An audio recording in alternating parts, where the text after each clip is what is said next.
Hello, everyone, and welcome to another episode of Bound to Talk Football Edition. Blake Walker, Paul Airage with you here this evening. It's time to go over Week 1 games. Paul, we got a good chunk of games on the docket here.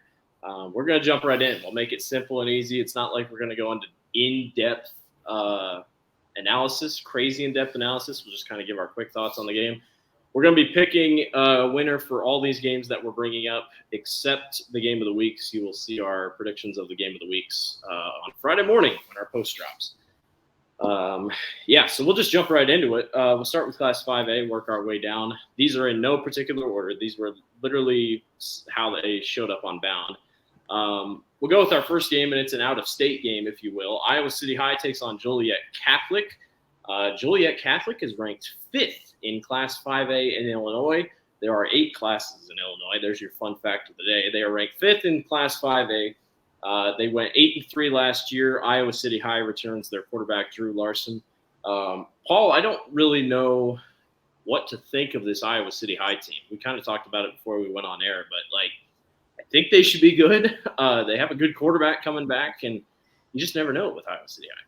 Yeah, I mean, Larson will be spectacular. I think this series definitely one of the top QBs out east in 5A, and then Sam Keeter, Ben Keeter's brothers. I've seen videos of him. He's been doing well in practice and seems to be getting better as well. So maybe they've got something there. The East, I mean, runs through Kennedy and Cedar Falls right now, but they've got a chance there. Iowa City Liberty is also there as well. But I mean, Iowa City High, the past years they've proved to us they kind of can contend, especially with Central Iowa teams, which has not been the case for most Eastern Iowa teams as of late. So I won't count them out, but I mean, it looks like they've got a tough matchup this week with Joliet Catholic. But I don't know much about Joliet, but hey, we're rocking with the Iowa team, right? I mean, yeah, I got to go with the home team. I'm gonna go with Iowa City High. But good on this being a matchup. It's cool that they're playing each other. And Joliet, if I'm correct, Joliet's near Chicago, so they're coming quite a way to Iowa City High to play football. So I don't know. I saw last year they played a team in Wisconsin, so they like to travel, challenge your program a little bit. So that's cool. Sweet. We're both rolling with Iowa City High. Paul, we got a crosstown matchup. Ankeny and Ankeny Centennial. This feels like the first time in a couple years that Centennial is the favored team. I know Centennial beat Ankeny a couple years ago, but they weren't favored. I always think this game is interesting because I feel like the team that's not supposed to win always ends up winning. Trenton Smith and Elijah Porter are back for Centennial. Ankeny's new head coach, Bauer, coaches his first game. I like Centennial in it. Just looking at Ankeny, Evan Erlmeyer's back. And other than that, there's not much back for Ankeny. This might be a rare reset of a year for the Hawks. Yeah, I mean, I do like some of the guys that the Hawks got. They got Kaiser, linebacker that's gotten a good amount of D1 interest, and then also Devin Akers, who's gotten a pretty solid amount of D1 interest at tight end. Daniel Larme also. Freshman last year coming in as sophomore, heard a lot of good things about him. But Centennial-wise, I mean, their offense for the first time, I think, looks better than their defense. I feel like usually their defense is their team. Chase Shuddy is probably one of the best tight ends in that class. Yep. In the state, really. And Trent Smith, I mean, now he's gotten 3 years under his belt. So this is kind of his go time. And Elijah Porter was one of my favorite players from last year for sure. Yeah. So, hey, I mean, Centennial's definitely favored. I give them a touchdown spread, but I mean, this game always seems close, except for the year with Arland and Bauer and all them. Yeah. Which, I mean, that team beat Southeast Polk with Xavier Jackson 42-14 in the state championship. So it was kind of outlier. That'll be a good game. That'll be a good game. Always love the crosstown rival. Iowa City West, Iowa City Liberty. Iowa City Liberty's first true test, and they got to go on the road. Iowa City West. I like this game. I think it's a good first test for Iowa City Liberty. Iowa City West has been on and off the last couple of years. We get to see Graham Beckman. Very excited to watch him. I do feel like there's a lot of pressure for this team, despite making the jump. Like a lot of people are like, okay, here we go. Like this is it. I think if they were in 4A, they would have been state champion favorites. But they're in 5A, so you got to kind of set it back. I like Iowa City West. I just think it's a tough jump. I think there's just size. There's a difference when you get to the bigger classes. I think Iowa City West has a good. It'll be a close game, but I think Iowa City West having the experience might help them out a little bit. I mean, yeah, I'm gonna come out and say this is the best quarterback matchup in the entire state on Friday. Wallace versus Beckman. I mean, that's two elite tier quarterbacks going at it. I mean, I'd agree with you. I'd lean Iowa City West. I think not only the size thing. I think they just return a little bit more. Liberty lost a good chunk of their offense last year besides Grimm. So, I mean, there'll be some growing pains, I'd imagine, with new faces out there. And, I mean, I like Ashton Honore. I think that's how you say his last name, on the defensive end as well. So, I think obviously Liberty or obviously West takes it, but I agree with you. I think it's close. I don't think it's a blowout, but. Yeah. Johnston, Milwaukee, Northwest. I was talking to a couple guys earlier today. I think Johnston could be very hit or miss. I think we either see the Johnston team that we saw last year, or we maybe see a Johnston team that steps back just a tad. I am excited to see Simpson and Will Nuss. I think that is just one of the better wide receiver QB combinations in the class. Milwaukee Northwest lost a lot from last year. They do bring back their quarterback, Sam Johnson. Kind of struggled last year. But, you got a whole year under your belt. You come back a little bit stronger. Northwest has a lot to replace. I think Johnston wins this game. The Dragons get them at home as well. I want to see how good that Johnston offense is, and does the defense return what they had returned from last year? Yeah, I mean, I'm really interested to see how Dalen Eston plays, or where they have him at. I'd assume it's some type of tight end role. I don't know. I'm not sure. Maybe wide receiver. I'm pretty sure we both know Will Nuss has got that QB locked in. So yeah. I mean, offensively they kind of lost quite a bit, but they do have Menson Martin back as well, and they also have actually a good chunk of defense back. I mean, Tay Proctor has been a solid DB for like 2 years, and then Josh Kerber had 70 tackles last year. So I'd lean Johnson being pretty good this year, and I'd say that, I mean, yeah, Waukee Northwest has a lot to return. Brady Grisham, losing Brady Grisham's pretty big for them. They got Chase Lamb back. I mean, he'll lead their defense. He's going to be in the conversation for 100-plus tackles this year, probably. But other than that, Waukee Northwest kind of lost quite a bit. I think next game, Valley Southeast Polk, the game of the week on our side. We won't pick this one because we picked it in our predictions post that'll come out Monday morning. This is the best game by far. I think Valley. I think this game depends on how much was Valley hurt by last year's championship game. I think you have to. If I'm Valley, I'm showing that film of that championship game all week long in the locker room because Southeast Polk had your number.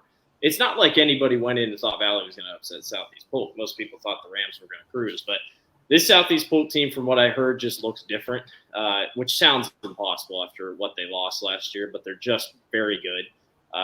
They could be the next Dowling Catholic dynasty run that we're seeing.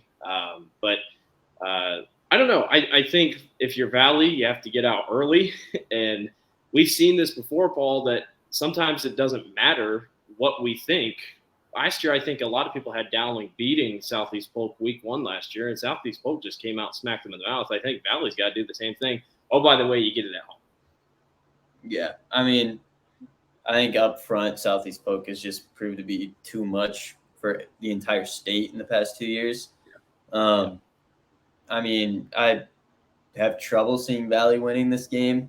There is the motivation from obviously last year's, but Southeast Polk, I mean, they're offensively, they return basically their entire offensive line, besides a 5-star, which is fair, but their entire O-line was really good last year. And then Robbins is back, Moberly's back, and they also love playing at Valley Stadium. They play really well there every time they play. So I'd lean Southeast Polk. Oh, I guess I'm not supposed to say that technically, but I have a question. I think in the last couple of years, the state champion hasn't really gone undefeated. There's been at least one dent or whatever in the state champion's armor. Do you think that happens again this year? Like, do you think is this the year we finally see someone go all the way unbeaten? But I circle that Southeast Polk Dowling game late in the season that I'm like, that could be the dent in Southeast Polk's armor. They also get Johnston. They also get Centennial. This isn't an easy schedule by any means to just keep winning. No, they load this schedule up every.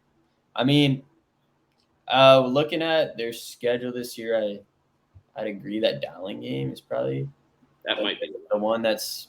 And it's late. Like, it's usually not that late in the year. Yeah. That's probably the one that I'd be like thinking about they lose, but you never know. I mean, it's high school football. This isn't like just never know. Professional athletics where you can expect people to show up every game.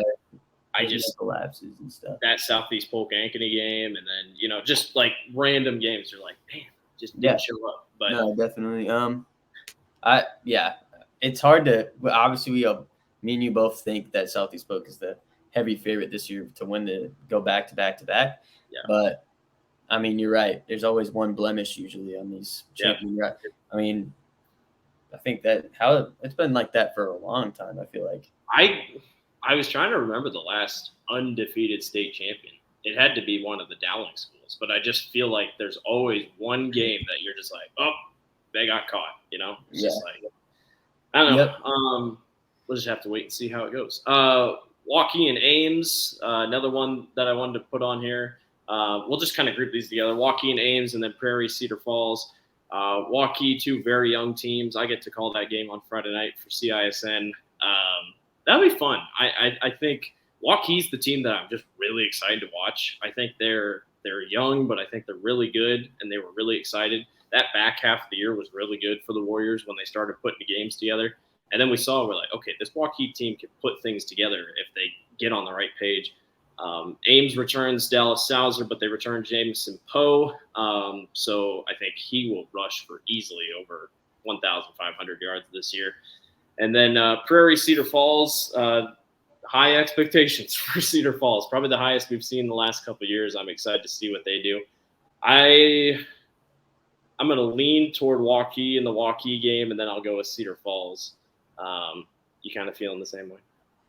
Yep. I mean, we're just matching up perfectly right here. I think Waukee, talent-wise, just returns way more in every facet of the game. I mean, quarterback, yes. Yeah.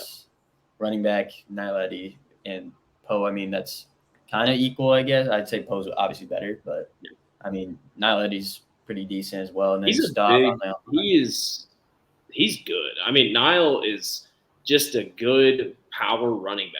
I think it's a good mix. And Beckett Baker likes to run the ball, so I think. Yeah, and then they got Malachi, obviously, who's blowing up this offseason, offer-wise. Yeah.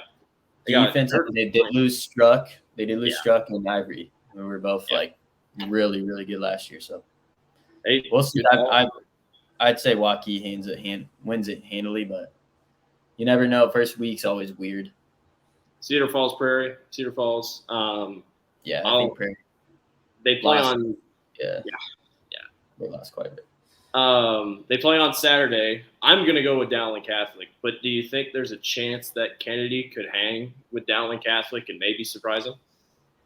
I think there's a chance just on the sense, I mean, we have to see Vincenzo. I mess up his name every time. Jim Forte. Quarterback, I mean, if he makes the jump that I've heard from Eastern Iowa people that say he's really good, he's solid. I mean, Dowling lost quite a bit on defense last year, and they're going to have new guys out there on a road game on a Saturday. So a lot of weird just circumstances. It's not a favorable week one matchup by any means. Yeah, I mean, Kennedy's probably coming in with everything to prove. And Dowling, I mean, week one, the past 3 years have they lost every week one to a juggernaut Southeast Polk. That's so a good stat. Can't really hate on them too much. But no, and the thing is, Kennedy's schedule, you almost you want this game. Like, this is a must-have game because this game could go a long way in the RPI because they look back and be like, well, how'd you fare against the Central Iowa team? At least maybe if you do lose, keep it close. This could go a long way for you as the season goes on. Yeah, exactly. I mean, we'll see Nick Brooks. So, Yep. And their O-line, I've heard, is actually decent, and that's usually the biggest gap in speed and physicality from Central Iowa to Eastern Iowa. But, yeah, I'm actually really interested to see how it goes. Yeah, absolutely. All right, let's move along. Class 4A, again, we're just going to run through these quick. Humboldt takes on Spencer. You got Carrillo at running back for Spencer versus Lance Kuhn of Humboldt. I think Humboldt returns just a little bit more. I think I'm going to go with Humboldt. As we go further down, Paul will not have as much insight on these teams because he's a 5A guy. But I like Humboldt in this game for the most part. I mean, Humboldt, who'd you say they returned? Lance Kuhn at running back. Yeah, okay. I have some Western Iowa people that talk about Humboldt and Spencer all the time. So, yeah, I've heard the name before, but yeah, as we get down lower, we both know I'm gonna lose it a little bit. I'll steal the tree just a little bit. We'll just get you your predictions in. Yeah, Gung Ho. I mean, I'd probably go Humboldt because, okay. I mean, yeah, I'll go Humboldt. But apparently, our 4A game of the week, Lewis Central and Harlan. We will not pick this game because it's one of our games of the week. Again, you'll see that on Friday. This game has been great, absolutely great the last couple of years. We put out a graphic the other day just kind of going over how good this game has been the last couple of years. I think last year's probably was my favorite. Probably should be everyone's favorite. Last year's game was just so good. That game was nuts. I think Lewis Central, they lost a lot, but you said it the other day, they can rebuild better than Harlan can. There's more crop coming up. Harlan lost their offense. I mean, besides Cade Sears, they lost everything. That's why I think a lot of people were so hesitant on where to put Harlan because it's like we haven't seen this in a while. And Lewis Central, I guess they got I can't remember if it's Lewis Central at home. I think it is. But either way, it's a tough matchup for Harlan. Yeah, it's tough to expect them. I mean, we just said it. Their crop that Lewis Central will get. Plus, I think they returned a little bit more either way. Harlan with Cade Sears.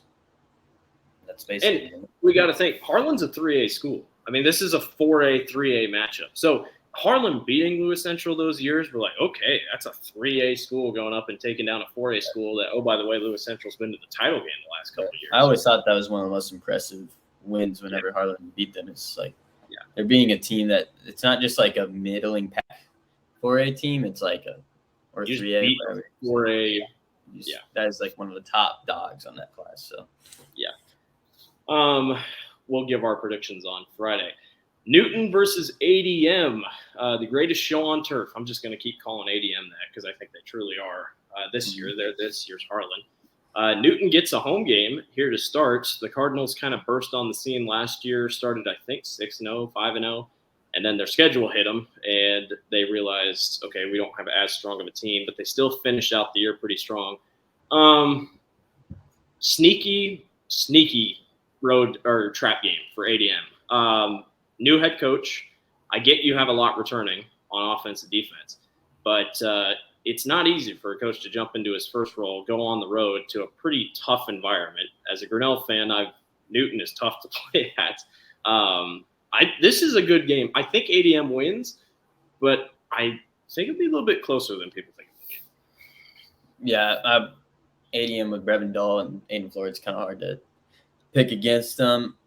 I mean, they'll probably take the reins here. They'll probably run quite a bit and just kind of run them to death.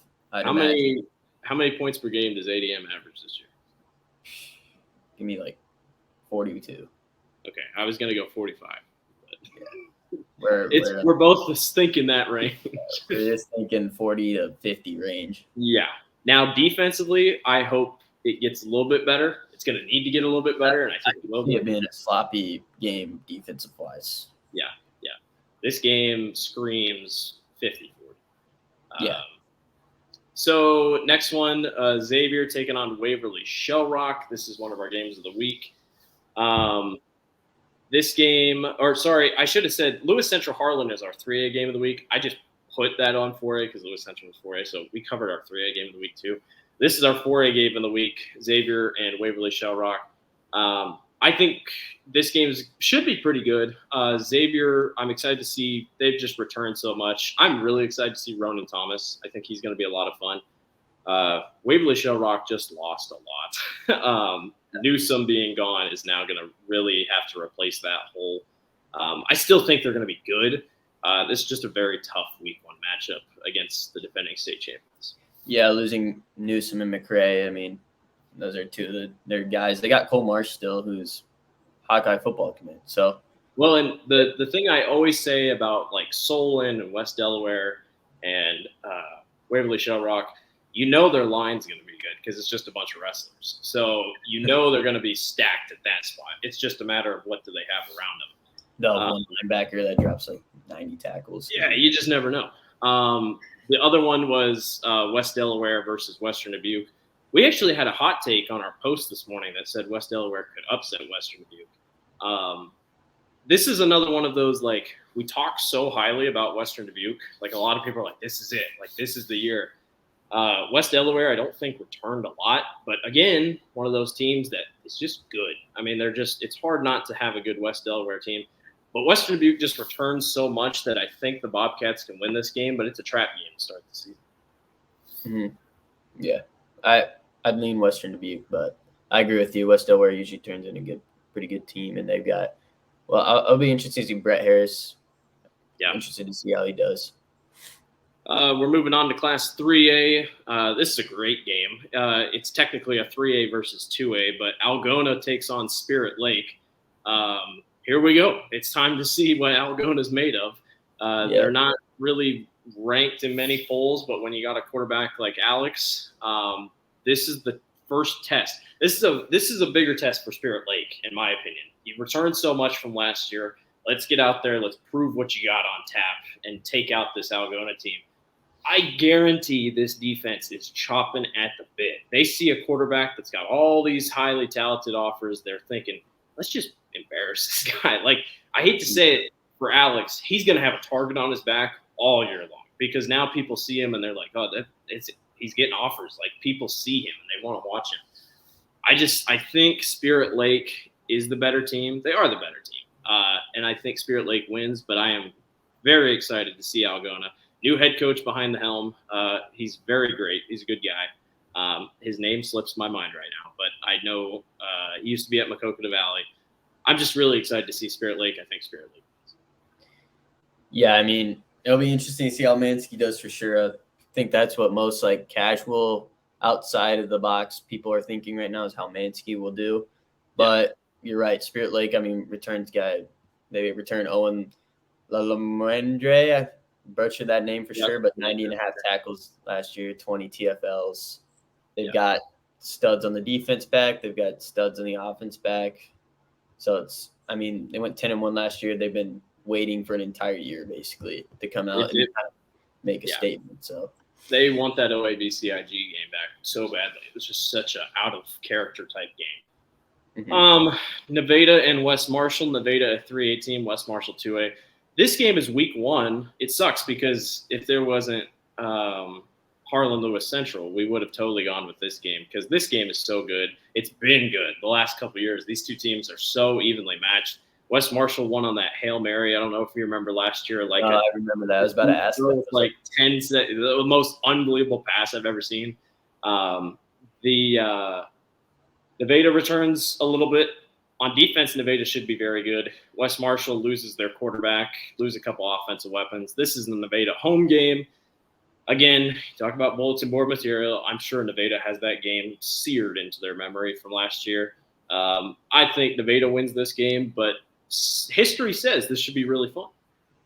Yeah, I mean, the big thing for West Marshall will be just can they replace Peyton Hart? 20 touchdowns, 6 interceptions last year. 33 total touchdowns. So they've got a lot to kind of replace offensively. But, I mean, this game it hasn't disappointed. A Hail Mary finish is, like, ridiculous. I remember that game. I was about to ask that. I was like, is this the Hail Mary game? This is the game. So you going Nevada or West Marshall? I'd probably go – I like West Marshall probably, but, I mean, toss-up game. Yeah. Mount Vernon and Monticello. This is a fun quarterback battle. Joey Romberg versus Preston Rees. Mount Vernon, on paper, should win this game, but this is going to be a really close game, I think. This is a great week 1 test. Mount Vernon's schedule really isn't amazing, which makes me think they could go undefeated through the regular season, but this is a great week 1 test. And what a statement it would be for Monticello if they win this game. Like, then you're like, okay, Monticello can really jump up. I think Mount Vernon wins. It's a home game for Mount Vernon. You've pent up all that excitement. But be careful because this is a very good Monticello team that you're going to be facing. Yeah, I mean, you're going to be – when you have a stud like Preston, it's kind of – there's a fail-safe for week 1. Like, he's going to produce. There's no – like, there's not a chance really that he's going to have a bad game. And then Joey Romberg – but it really helps them that have Joey Romberg because he'll be poisoned, I'm sure. Played in a massive state championship game last year. He's probably – relaxed for this game compared to that game. So, I mean, I'd lean, like you just said, we're both kind of sticking with the same. I'm probably lean Mount Vernon, but Monticello, I mean, if they make a statement here that they're there, they're like in the top of the top. Oh, yeah. Like, quickly goes to okay, now we need to be paying attention to Monticello. Last game I have on here, Assumption and Solon. I only threw this on here because I think this game might have a final score of 10-5 or 10-3. These are 2 very heavy defensive teams. I'm going to lean Solon, I think. Assumption's just a weird team. They will play really hard teams all year, and then they'll get to the playoffs, and then they'll just win because they've played hard teams. I'm going to go with Solon because of their running back I can't think of his last name, but first name's Brett. It might be White. I can't remember. But I think Solon wins this game, but it's a fun matchup, I think. Yeah, they do. I mean, Brett White's probably the best returning player, I'd imagine.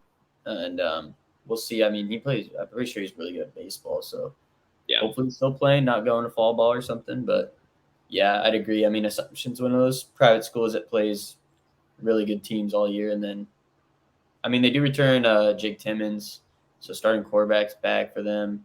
Oh, that's big. And then they got Angelo Jackson, and then they got a second string back. I'll go Assumption. Okay, never mind. I switched my pick. I'm going Assumption. I knew they returned something. I was like, I'm. Why did I put this game on here? Okay. Gotcha. I mean, I don't know about defense. Quite a bit on defense. All right, so Assumption will be back. Okay. So that's yeah. Go Knights. All right, Assumption. One quick one. I remember putting it. I will just quickly run through it. Williamsburg takes on West Branch. I think Williamsburg wins, but West Branch was a really cool story last year. I know they lost a lot, but I'm excited to see Williamsburg. Excited to see the quarterback for Williamsburg because that'll be a big difference on how good their season is. I'm going to go Williamsburg. I assume you are going to go Williamsburg as well. So. Yeah, I'm going to go Williamsburg mainly because I feel like there's a lot of energy for them to be good this year, especially with Derek. I mean, they probably think this is like a go year, without a doubt. Yeah. So they're going to come in with a big, just all that pent-up motivation from this entire summer and last year. So. Moving on to Class 2A, Carroll and Greene County. I just put this on here because I'm excited to watch Greene County. Gabe Eversole and company. Carroll has been proven to be tricky in the last couple of years. They don't go down easy, that's for sure. I'm going to go with Greene County. I expect a lot of good things from this Greene County team. I'm going to be very disappointed if they let me down, but they returned a lot. This is going to be a very fun team. Yeah, I mean, look, they got Gabe Eversole back, looks like. So starting quarterback, I mean, I always tend to lean towards that. Yeah, you're high on them. You're big on the Greene County Rams, huh? Low connection problem. I just think they could be a possibility. Well, low connection problem. We'll get it figured out. Wi-Fi is a little tricky. We'll move this thing along. MFL Marmac and Crestwood. Let's just go quick thoughts, I guess, the rest of the way so we don't die of internet and don't lose our signal. MFL Marmac, we said in our preview show, Zach Driscoll is going to be really great for MFL Marmac. We later learned MFL Marmac does not have Zach Driscoll anymore. He transferred to Decorah. But they still returned a lot. I think they're still going to be good. But no, Zach Driscoll definitely takes a step back, just a little bit for MFL Marmac. Crestwood lost a lot from last year's team. I think the Bulldogs win this thing. Yeah, give me the Bulldogs. Columbus and Mediapolis. Columbus, pretty good, jumped on the scene. I don't have any of the players in front of me, but I know they were pretty good last year. Mediapolis has a kicker that's literally going to Georgia. If anything works in their favor, they don't want to have to use him. But Mediapolis and Columbus, I'm going to go with Columbus. I think it's a home game. I'm excited to watch that kicker, though. I think he's going to be fun. Yeah, where are we setting the line at for his average punt this year? Average punt distance? 55 and a half. I'm going to go. Yeah. I don't even know if that's a reasonable number. That might be way high. I don't know. It's up there. We'll just have to see. I'm excited. Happy for him. Van Meter Underwood, our Class 2A game of the week. Guess what? We get two teams that don't know what's going to happen with quarterback, but everything else is set in stone. The defenses are going to be good. The running game is going to be good. Wide receivers are going to be good. But they don't know who's going to play quarterback. They know who's going to play quarterback. We just don't know how they're going to play. Again, we'll pick this game on Friday, but Underwood gets a home game in this, and yeah, I'm just excited. It's not often you get a team that's all good all around, but the quarterbacks are new. So I'll probably see a couple turnovers, a couple fumbles. Yeah, probably pick. Fun week one matchup for Van Meter, who is now in 2A. And then last one, PCM and Sigourney Keota. This game, there might not be any passing. This game might just be all running. So expect high running numbers. I'm going to go with Sigourney Keota. It looks like it's at PCM. I love PCM's home stadium. That's cool. I'm going to go with the Cobras, Sigourney Keota. I'll go PCM, home dogs. Okay. Home dogs. Go Mustangs. Class 1A, Grundy Center and Dike New Hartford. This is fun because I swear Dike New Hartford wins this game every single year. Like, it does not matter how good Grundy Center is. I feel like Dike New Hartford every single year just gets Grundy Center's number.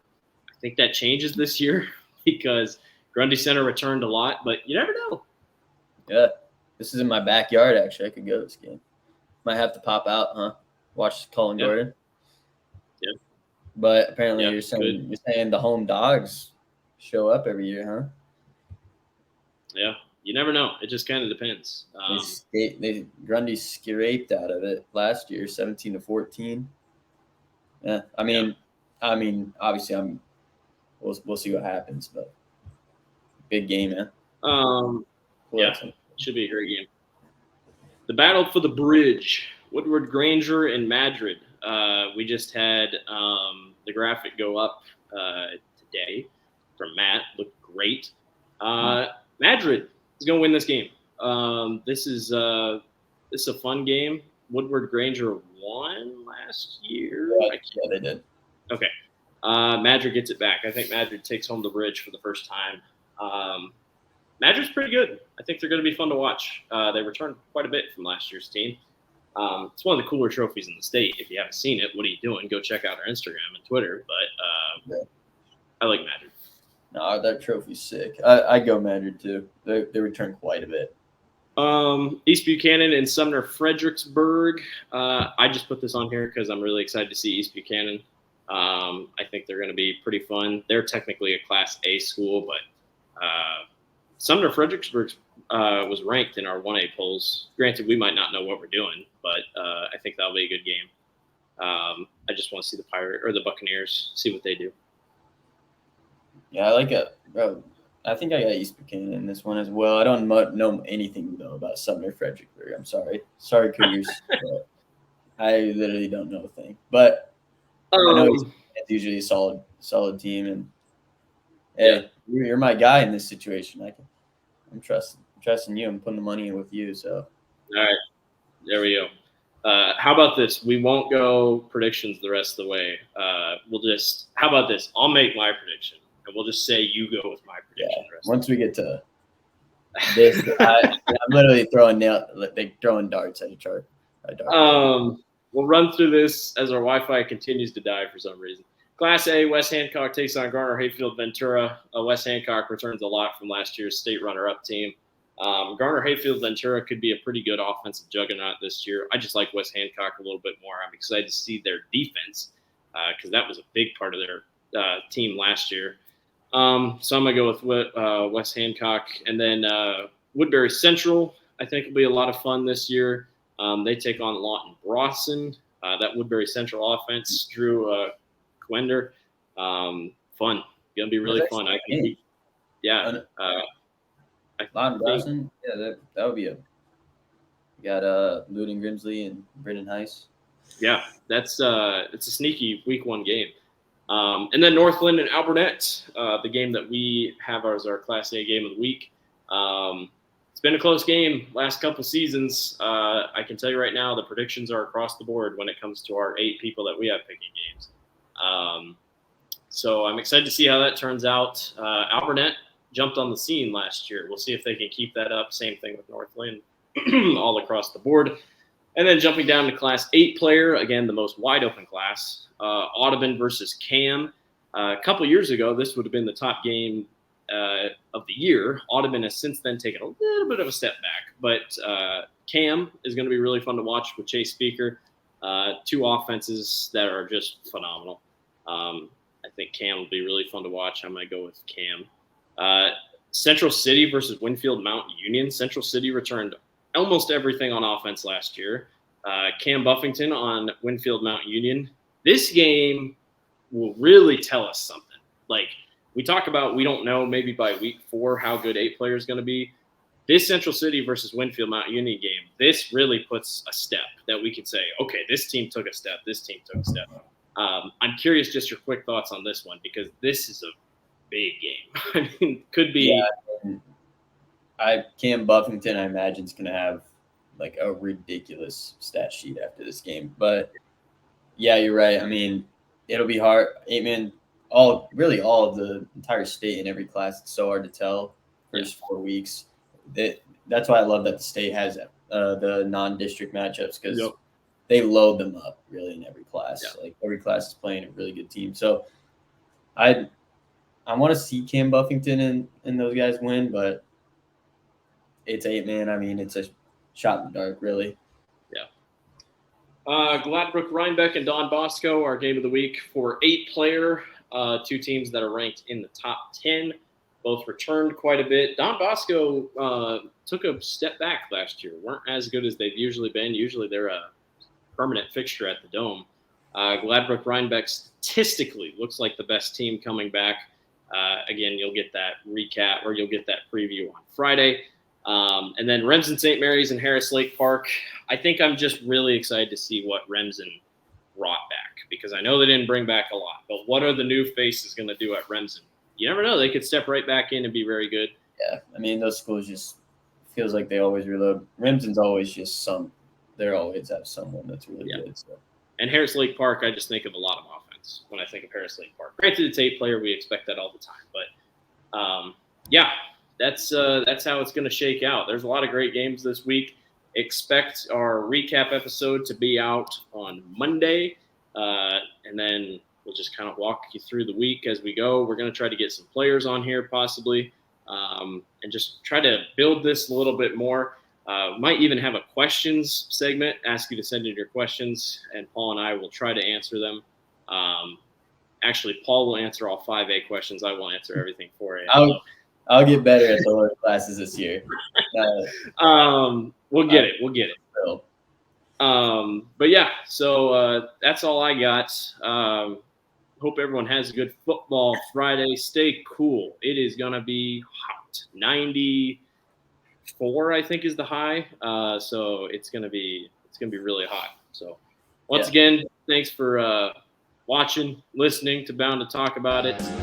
We appreciate everyone for listening in, and we're excited to get going on Football Friday. Take it easy.